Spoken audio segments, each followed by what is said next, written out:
не бойтесь свежего воздуха. Прошу вас расстегнуть воротничок и ослабить пояс. Ноги соедините, руки опустите. Ноги соедините, руки опустите. Ноги соедините, руки опустите. Прошу вас приготовиться. Начали. Salut à tous, très heureux de vous retrouver pour un nouvel épisode de l'After Game. Avec nous aujourd'hui, Johan Gilles, notre spécialiste Ligue 1. Salut Yo. Salut Lucas et bonjour à tous et merci encore une nouvelle fois d'être avec nous. Et à ma droite, Enzo Bonalana, spécialiste Serie A. Salut Enzo, la forme? Merci Lucas d'être avec nous aujourd'hui. Bonjour à tous. Merci d'être là Lucas pour suppléer les absences de Isaac et Jean-Pierre que l'on salue. Merci à toi. Donc nous allons dans un premier temps revenir les amis sur les rencontres de Ligue des Champions. Mardi soir, l'Olympique lyonnais a concédé le match nul face à l'ogre barcelonais. Liverpool et le Bayern de Munich se sont également neutralisés à Anfield. Hier, l'Atlético Madrid s'est imposé 2-0 face à la Juventus, tandis que Schalke s'est incliné 2-3 face aux Anglais de Manchester City. Alors revenons d'abord sur les matchs de mardi. Les gars, je lance le débat. Pensez-vous que l'OL a réalisé un bon match face au FC Barcelone? Enzo après Johan. Alors je pense que les hommes de Bruno Genesio ont réalisé un match sérieux. Défensivement surtout, ils ont offensivement un peu moins avec Memphis Depay qui a été très décevant. Le milieu de terrain a réalisé un match moyen, mais je pense que heureusement que les 4 défenseurs et le gardien Anthony Lopez qui a réalisé un beau match étaient là parce que je pense que c'est eux qui ont tenu la baraque, surtout avec Denayer qui a réalisé un gros match, ouais. Qui était d'abord dans un premier temps incertain, de même pour Tanguy Ndombele, mais Denayer et Léo Dubois qui m'a impressionné. Ouais. Il a neutralisé, même si Dembélé a touché beaucoup de ballons, il n'était pas aidé en première mi-temps par Bertrand Traoré qui ne défendait pas tellement sur le côté. Mais Léo Dubois, quand Messi est passé même quand Messi était quand il était face à Léo Dubois, Messi n'a pas réalisé grand-chose et Léo Dubois l'a très bien neutralisé. Donc bravo à eux, bravo aux Lyonnais. Je te laisse Johan rajouter. Ouais, pour rajouter sur Léo Dubois, oui, il était en plus face aux montées de Jordi Alba, montées offensives. Donc il a eu de l'adversité en face de lui. Pour moi, oui, il a fait un beau match. Puis en ce qui concerne du match, Barcelone a eu la maîtrise du ballon comme on pouvait s'y attendre. Ils ont eu 60% de possession. Précisons quand même qu'ils ont eu 24 tirs au but. Ouais, c'est ça qui a fait défaut seulement 5 tirs cadrés quand même. Ils ont pêché dans la finition, dans les derniers mètres. Suarez quand même, prestation décevante. Suarez, ça fait quand même 3 ans et demi qu'il n'a pas marqué à l'extérieur. Exactement. C'est quand même une stat pas affolante, mais bon, pour les Barcelonais, rechercher un attaquant, pourquoi pas l'été prochain. Ouais, voilà. Et après, je voudrais revenir quand même sur la prestation, comme tu l'as dit, de Denayer et de Ndombele, qui était incertain. Pour moi, c'était deux des meilleurs joueurs, même si Ndombele a perdu des ballons. Ndombele, j'ai trouvé en dessous quand même. Ouais, en dessous, mais il a quand même été important au milieu de terrain. Même s'il a perdu des ballons qui pouvaient être dangereux. Mais ouais. Dans l'ensemble, c'est quand même un beau match des Lyonnais. Bon, après, ils n'ont pas marqué de but, il y a 0-0. Mais on m'aurait dit, avant le match, Lyon aurait fait 0-0, je n'y aurais pas cru. Donc pour moi, c'est. Surtout, match nul, moi j'aurais pu y croire. Mais 0-0, ne pas encaisser de but face à des joueurs comme Messi, Coutinho, même s'il était sur le banc. Dembélé, Ousmane Dembélé, lui et Suarez, même s'il n'est pas en grande forme. Les joueurs lyonnais ont réalisé un beau match et je pense que les supporters lyonnais et Jean-Michel Aulas peuvent être fiers de ces joueurs. Après, pour revenir sur la prestation de Depay, il a été décevant quand même. Il a fait quasiment aucune différence. Aucune, il était sur le côté de Semedo, je pense qu'il. Terrier a été beaucoup Terrier surtout en première mi-temps, il a fait un beau match, il était intéressant techniquement. Après en deuxième mi-temps, il était en dessous. Ouais, un peu en dessous. Il a quand même mis une frappe en l'image de l'équipe sur la barre, bien déviée par Ter Stegen. Ensemble de l'équipe, en première mi-temps, les Lyonnais ont été plutôt bons. Et surtout le premier quart d'heure. Surtout le premier quart d'heure, ils ont essayé d'harceler les Barcelonais. Après, ça demande de la condition physique d'harceler les Barcelonais, sachant que tu peux pas tenir tout un match comme ça. Le FC Barcelone, c'est leur style de jeu de faire tourner le ballon, etc. Les Lyonnais ont essayé de le faire, ils l'ont plutôt bien fait dans le premier quart d'heure. Avec notamment la frappe de Aouar, la première frappe de Aouar, encore un bel arrêt de Ter Stegen, ou encore, comme tu l'as dit tout à l'heure, la frappe de Martin Terrier. Mais je pense que Depay n'a pas le niveau des grands clubs comme il avait comme il avait dit il y a quelques mois. Oui, il y a un mois, il a dit qu'il voulait Voilà. jouer dans des clubs comme City, comme même le Real Madrid. Pour l'instant, il n'a pas le niveau. Après, on verra au match retour, mais bon. Les gars, permettez-moi de recentrer le débat, je vous écoute depuis tout à l'heure. Avec ce 0-0, les hommes de Bruno Genesio, peuvent-ils réaliser l'exploit comme nous? Pour Johan, moi- après Enzo. Pour moi, non. Après, sur un match, tout reste possible. Ne pas oublier qu'au match retour, hein, le 13 mars prochain, il y aura bien évidemment le retour de Nabil Fekir, Nabil qui est le Fekir. maître à jouer et qui a manqué dans ce On l'a match aller. vu. On l'a vu. Pour garder les ballons, pour essayer de faire la différence, tout ça. Voilà. Et c'est le joueur qui manquait, je pense, à l'Olympique Lyonnais. Voilà. Après, pour le match retour, je pense qu'au Camp Nou, c'est quasiment une mission impossible pour les Lyonnais. Donc moi, je vois une qualification Barcelone. Ça va être très compliqué pour les Lyonnais. Et, le public, même si le public barcelonais n'est pas reconnu comme le meilleur public d'Europe, ils vont quand même pousser leur équipe. Le stade va être plein. Les Barcelonais vont se vouloir de gagner la rencontre, de se qualifier, parce que on va dire que c'est eux les favoris. Même si la Juve a perdu hier, bon, on y reviendra plus tard. Mais pour moi, les Barcelonais se doivent de gagner. Je pense qu'ils vont le faire. Et les Lyonnais, ça va être très très compliqué pour eux. Il faudra qu'ils gardent le sérieux qu'ils ont Ouais, après, on sait qu'ils sont capables de réaliser des exploits dans les gros matchs. contre les grandes équipes. Voilà, ils ont gagné à City lors des poules.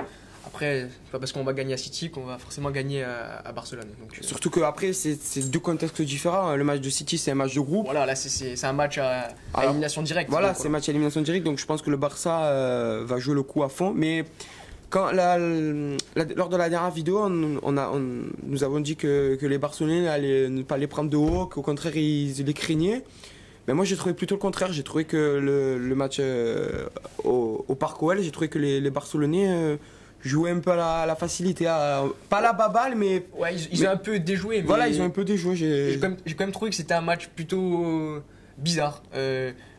Autant Lyon que Barcelone, ils arrivaient à approcher facilement Les buts, ouais. voilà, les 30 derniers mètres. Donc c'était un match un peu étonnant. Après, bon, il y a eu 0-0, c'est quand même un score qui avantage Barcelone.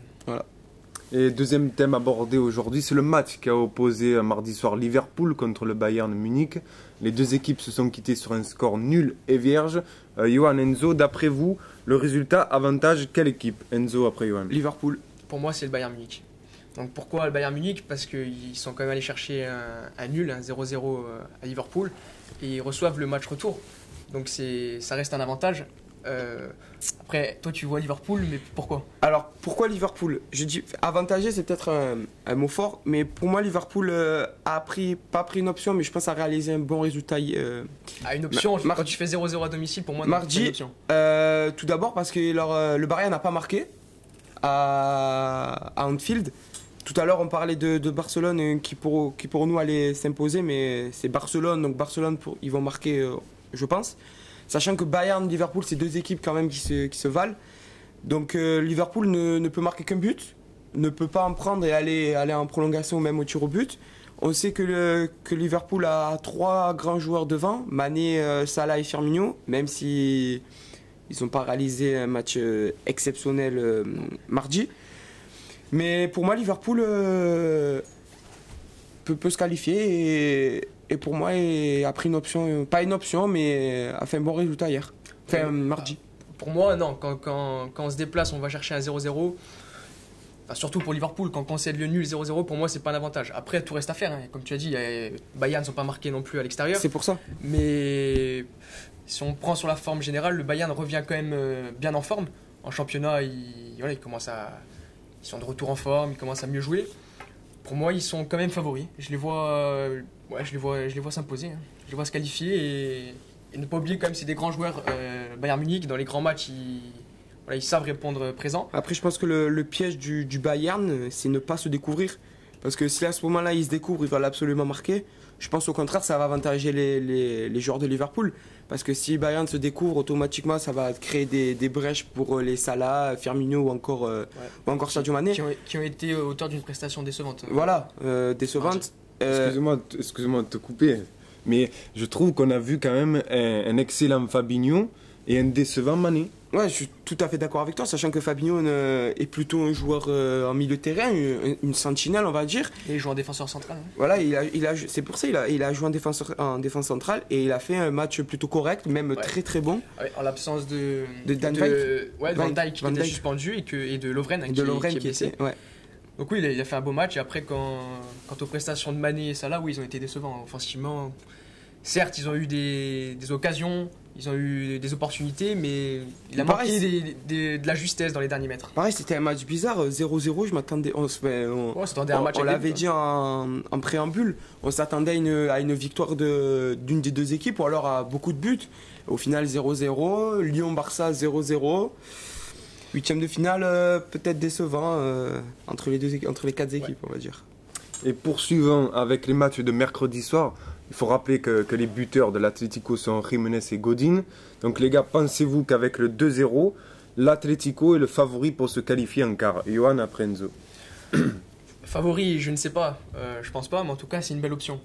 Quand on gagne 2-0, que ce soit à domicile ou à l'extérieur, bon là, en l'occurrence c'était à domicile pour l'Atlético, c'est le score idéal.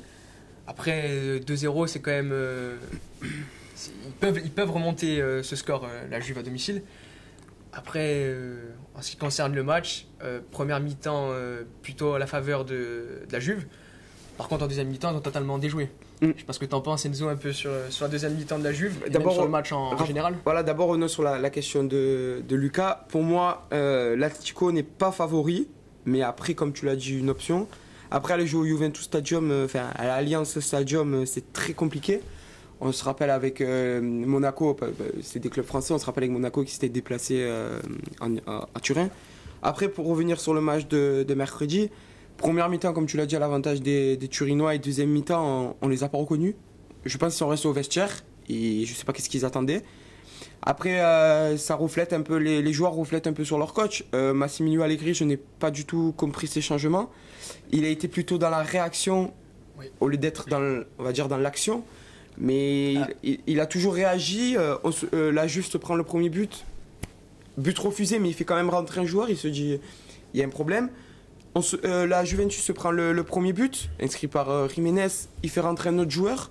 Et pareil, sur le deuxième but de Godin, il fait rentrer un joueur. Ouais. Donc il a été dans la réaction. Je pense que Massimiliano Allegri n'a pas été à l'auteur, à la différence de l'autre coach, voilà, de Diego Simeone, qui a été... Bon, on le sait que Diego Simeone, c'est un fin tacticien. Et il a prouvé encore mercredi soir. Et il a fait déjouer la Juventus. En première mi-temps, l'Atlético Madrid, ils avaient un seul but en tête, c'est embêter l'arbitre, tout simplement. Ils le font d'habitude, on sait que l'Atlético Madrid, c'est une équipe rugueuse, etc. Mais là, j'ai trouvé que l'Atlético Madrid, déjà, faisait beaucoup de fautes. Et beaucoup de fautes, on va dire, assez dures, assez fautes, on va dire. Et en plus de ça, ils allaient vers l'arbitre pour demander « Ah bon, moi j'ai fait faute ?» Et en plus, Diego Simeone a amplifié la chose. Et je pense qu'ils ont été... Leur jeu a été payant. Et par contre, en deuxième mi-temps, on n'a pas reconnu la Juventus. Et... Ouais, après, on s'attendait à avoir un match avec des contacts. Voilà. Oui. Sur le papier, quand on voit Atlético Juve, on s'attend à un match de guerriers avec des fautes. Vu leurs caractéristiques, voilà, c'est des deux équipes défensives. Après, en ce qui concerne les coachings, comme tu as dit, Simeone, oui, il a fait des coachings payants. Il a fait rentrer Morata à la place de Diego Costa, puis ensuite il a fait rentrer Thomas Lemar, puis Correa. 3 choix offensifs. 3 choix offensifs, tu as dit qu'à Allegri, voilà. Emre Can, il a fait sortir Matuidi et Dybala. Même si Dybala, on y reviendra plus tard, même si Dybala n'a pas réalisé un beau match, c'est quand même un joueur offensif. Sachant que la Juve perd 2-0, donc pourquoi faire sortir Dybala? J'ai pas compris tous ces choix. Et puis surtout les 3 choix offensifs de Simeone en moins de 10 minutes. Donc ça montre qu'il a vu en deuxième mi-temps qu'il y avait l'opportunité pour faire mal à la Juve. Morata est rentré à marquer un but, même s'il a été refusé. Oui, il a été refusé, à juste titre d'ailleurs. Ouais, voilà. Même si le deuxième est litigieux, on va dire. Pour moi, il y a but. Mais bon. Oui, après, ça peut se siffler, etc. Après, pour le match retour, je pense que Ronaldo... il va falloir qu'il se réveille, voilà, parce qu'il a quand même été recruté pour gagner avec des champions. Pour faire passer un cap à la Juve. En deuxième mi-temps, je l'ai pas vu. Mais même en première, je l'ai pas trouvé. En première, à part le coup franc, allez. Oui, mais le coup franc que Yann Oblak sort parfaitement. Ouais. Mais sinon, j'ai pas trouvé un Cristiano Ronaldo comme on attendait, comme on disait toutes les années. Ronaldo, ne vous inquiétez pas, il sera là pour les huitièmes et les quarts. Et là, j'ai pas vu un Ronaldo, il n'a pas été décisif. Donc, j'ai trouvé qu'il a été individuel et non pas collectif. Je pense que c'est ça qui fait défaut aux joueurs portugais. C'est quand il est individuel qu'il n'est pas bon. Et hier, il a été individuel, il n'a pas été bon. Je pense qu'au match retour, s'il ne fait pas de différence, je pense que peut-être la Juve pourra s'en mordre les doigts et et aussi lui-même, parce que imaginons que la Juve se fait sortir par Atlético de Madrid en 8e de finale et qu'à ce moment-là, le Real Madrid gagne la Ligue des Champions. J'aimerais bien savoir la réaction du Portugais. Et rappelons que pour le match retour, Thomas Partey et Alex- Diego Costa sont suspendus et Alexandro pour Alexandro pour la Juve. du côté de la Juve. Ouais. Ça peut faire la différence, même si Thomas Partey est un milieu de terrain, après il peut... Cette année, il fait une belle saison quand même. Voilà, cette année il C'est- fait une belle saison, même si C'est Diego un peu Simeone... celui qui dynamise le mieux.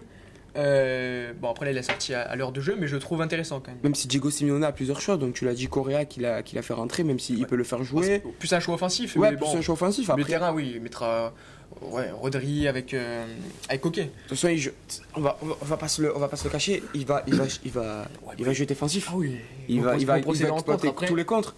Il va jouer un 4-4-2 assez bas, je pense, avec soit Diego Costa qui a été...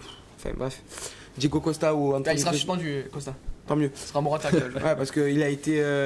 Diego Costa, on sait que c'est un joueur un peu à la Suarez, qui embête les arbitres, qui embête les défenseurs. Mais bon... Ouais, mais il est utile, je trouve, dans le schéma tactique. dans le jeu de l'Atlético, il est utile. Alors pour Ça, les d'accord. adversaires, oui, je comprends que ça peut être un joueur chiant, on va dire. Mais Mais il est utile et il sert dans. Mais après, dans l'effectif d'Atlético. la question, bien sûr, on va pas se cacher, c'est un grand joueur quand même. Et il a réalisé de très très bonnes saisons, que ce soit à l'Atlético de Madrid ou alors dans les clubs où il est passé. Mais est-ce que c'est le football qu'on aime? Est-ce que c'est le football. Par exemple, même le jeu de l'Atlético en première mi-temps, personnellement, j'ai regardé le match et je me suis pas régalé. Ouais, certes, mais On sait que l'Atlético c'est un jeu de contact. Et pareil pour la Juve, je fais aucune a priori. Mais pareil pour la Juve et l'Atlético, on savait que c'était deux équipes défensives qui allaient mettre des coups, qui allaient se rentrer dedans. Ah oui, ça on savait. Ouais. Mais là, j'ai trouvé que c'était trop. Ils voulaient trop se faire mal, trop mettre de coups, trop mettre de tac, trop mettre d'impact. Et au final, ben, ça s'est vu sur le terrain. On a vu aucun jeu, Ouais, peut-être. aucune phase de jeu. D'ailleurs, ça s'est débloqué sur 2 coups de pied arrêtés, sur 2 corners. Donc, c'était pas personnellement, ce n'est pas le football que j'aime. Je me suis plus régalé avec un Lyon-Barça, même s'il y a eu 0-0, qu'avec un Atlético-Juve, où il y a eu 2-0. Après, oui, c'était deux matchs différents. C'est sûr, en termes de jeu, on n'a pas assisté à un match exceptionnel. Comme je te l'ai dit, on s'y attendait, mais... Voilà. Mais le résultat est là, il y a 2-0. Ils ont atteint leur objectif, c'est ce qu'ils Après, voulaient faire. Voilà, ils n'ont pas volé leur résultat, attention. Voilà, je voulais juste dire que pour moi, c'était pas le football Ouais, plaisir, on va dire. Les gars, on va passer au deuxième match. Rappelons que City était mené 2-1 à la mi-temps. Les hommes de Pep Guardiola se sont finalement imposés 3-2. Alors, grâce à ce résultat, Schalke peut-il encore espérer se qualifier? Enzo après Johan. Ça va être très dur. Schalke a réalisé un match honorable hier face à Manchester City. Après le match retour, je pense que les hommes de Domenico Tedesco, je pense pas qu'ils passeront le cap des huitièmes de finale. Et tout d'abord, Manchester City, je pense en plus à 10, arriver à s'en sortir avec un superbe coup franc de Sané cette année, ouais. face à son ancien club. Ça va être très très dur. Je développerai plus tard. Je laisse la parole à Moi, Johan. comme l'aime si bien dire mon camarade, les carottes sont cuites pour Schalke. Le plagiat, les amis, le plagiat. Non, pour moi, il n'y a aucune chance. Voilà, 3-2 pour City. Déjà, que Schalke ait marqué 2 buts, c'est déjà un bel exploit hein, au vu de la prestation des Citizens. C'est quand même eux qui ont tenu le ballon, ils ont eu la possession, ils ont eu beaucoup de tirs. Voilà, ils ont bénéficié de 2 pénaltys. Bon, voilà, ils ont eu de la chance. En plus, comme tu l'as dit, Otamendi qui était exclu. Il a pris 2 cartons jaunes. Mais au final, voilà, City s'impose quand même 3-2. Voilà, ils ont fait le travail. Moi, je pense qu'ils pensaient s'imposer plus largement. Plus largement, bah, surtout. Mais bon, 3-2, c'est un score qui leur est largement favorable. Schalke a eu des avantages, par exemple comme les 2 pénaltys ou encore le carton rouge. Ils n'ont pas su en profiter, peut-être par l'euphorie, de se dire on gagne 2-1, on peut créer l'exploit. Et au final, ils se sont fait revenir 3-2. Après, il y a eu le talent, bien sûr, de Leroy Sané qui a mis ce magnifique coup. Après, j'aimerais souligner la prestation de Sterling quand même. Pour moi, ça a été l'élément offensif qui a posé le plus de problèmes. Ouais, de problèmes. C'est lui qui a été le plus dangereux. Et puis, c'est lui qui marque le but de la victoire à la 90e minute. Et donc, voilà, les Citizens On va dire qu'ils ont réalisé le job. Ouais, voilà, après ils se sont fait un peu. peu peur, mais bon, au final il y a 3-2. Rappelons que si chaque s'impose 1-0 à City, que j'y crois pas du tout, ils sont éliminés. Voilà. Il faut gagner au minimum 2-0. 2-0. Donc c'est impossible. 2-0 pour sans moi, encaisser de but. Ouais. Donc je pense que City va se qualifier, ils vont passer en quart de finale. j'aurais aimé que Jean-Pierre soit là parce qu'il nous avait rappelé que 1-0 ça serait un résultat négatif pour City. Donc 3-2, j'aurais bien aimé avoir son avis sur le sujet. Et puis même, quand avant le match on me parlait d'un Schalke redoutable, ça me faisait quand même doucement rire. Hein, voilà. On On va retrouvera pas comparer. Jean-Pierre et Isaac, prochaine vidéo, ils seront tous réunis à 4 pour parler football bien évidemment. Et moi je me retirerai. Non les gars, alors on a fini pour cette émission aujourd'hui. Donc merci à tous de nous avoir suivis. N'hésitez pas à laisser un commentaire, à liker la page, etc. Voilà. Si vous avez des propositions de débat, n'hésitez pas Voilà, à le mettre dans n'hésitez les pas à commentaires. mettre dans les commentaires si vous voulez qu'on change de thème, si vous voulez. N'hésitez pas, franchement, n'hésitez pas. Je vois qu'il n'y a pas beaucoup de commentaires. N'hésitez pas à laisser un commentaire, vraiment. Ça nous tient vraiment à cœur de savoir ce que vous pensez. Mettez en commentaire vraiment. N'hésitez pas à liker, c'est très important. Et à partager, ça prend. Juste un screen sur Insta, sur Snap, juste ça. Ça nous suffit. Juste un screen de la vidéo, de la page. Vraiment, c'est le strict minimum, ça serait vraiment Et parfait. un petit pouce bleu. Et un petit pouce bleu, bien évidemment. Merci Lucas. Merci à vous, j'ai Lucas. passé un bon moment, j'ai pas beaucoup parlé parce que vous parlez tout le temps, alors je peux pas parler. Fallait nous couper. Allez, coupez. Merci à tous de nous avoir suivis, à la prochaine, ciao. Merci. Ciao. Merci.